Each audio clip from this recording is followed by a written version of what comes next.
La chronique Physiothérapie est une présentation d'Accès Physio, médecine du sport.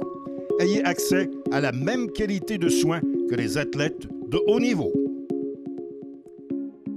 On a le plaisir cette année à Hockey le Magazine d'accueillir dans notre équipe les gens de Accès Physio. Je suis avec Stéphane Fournier, président, fondateur, physiothérapeute également. Merci Stéphane d'être avec nous au cours de la prochaine année. On va parler d'un paquet de sujets liés à ce que tu fais depuis 30 ans maintenant. Jasmin, ça me fait plaisir d'être là. Merci de l'invitation.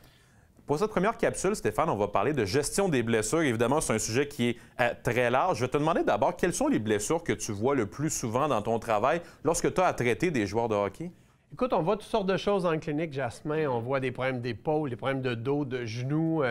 Avec les mises en échec au hockey, bien sûr, ça ajoute toute la partie traumatique de luxation articulaire, fracture, entorse, etc. On voit vraiment beaucoup de choses en clinique. Je suis certain, au cours des années que tu as passées comme physiothérapeute, que tu as remarqué que le travail a énormément évolué et aussi que les offres et les services se sont évolués pour les joueurs aussi, ce qui est une bonne nouvelle en soi. Les joueurs ont maintenant accès à beaucoup de choses. Trouves-tu, par contre, que ça devient difficile de savoir vers où s'orienter lorsqu'on est un joueur? Tu as de la massothérapie, de l'ostéopathie, physiothérapie. Évidemment, il y en a plusieurs, là, des services, là.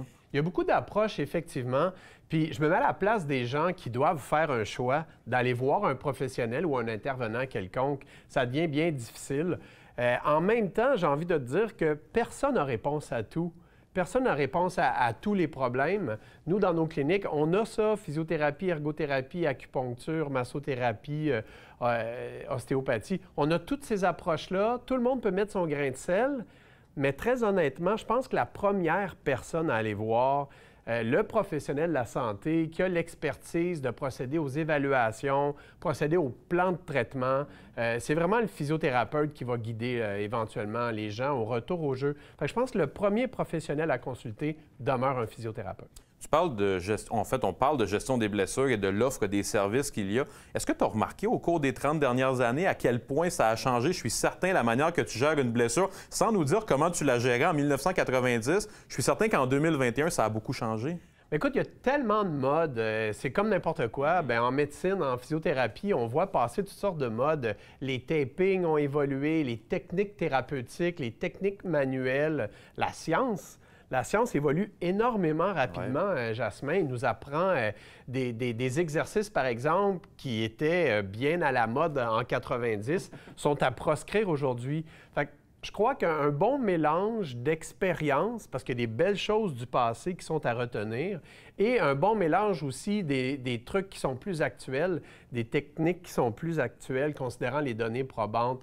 Un bon mélange de tout ça fait un bon coffre d'outils thérapeutiques. Stéphane, en terminant, je voulais parler un petit peu concrètement. Lorsqu'un joueur vient te voir et qu'il vient de se blesser, quels sont les conseils que tu donnes à ce jeune-là pour aller vers la réhabilitation de la blessure? Peut-être des conseils là, généraux, évidemment, sans s'appliquer à une blessure en particulier, là? Bien, le premier conseil que j'ai envie de donner aux gens, Jasmin, avant même de venir à la clinique, c'est de décider de venir. Combien de joueurs je vois, qui ont trop attendu avant de venir nous voir. Ah, ça fait 3 mois que j'ai ça. Ah, ça fait 2 ans que je traîne cette blessure-là. Plus les gens attendent, plus le corps compense, plus ça devient compliqué de traiter les problèmes à cause du déconditionnement et des compensations. Fait que, premier conseil... Être à l'écoute de son corps? Bien, premièrement, c'est ça, consulter rapidement. Ensuite, c'est de participer au plan de traitement. Nous, donc, on procède à une évaluation et puis on va déterminer d'un plan de traitement avec les patients. Mais il faut être assidu au rendez-vous, il faut être ponctuel, il faut suivre le plan d'exercice, il faut suivre les consignes, surtout la progression du retour au jeu. Ça va être important d'y aller en suivant les conseils du physio. Stéphane, c'était un plaisir. Merci beaucoup, puis on se revoit au fil de la saison de Hockey le Magazine pour d'autres capsules. Un plaisir, Jasmin.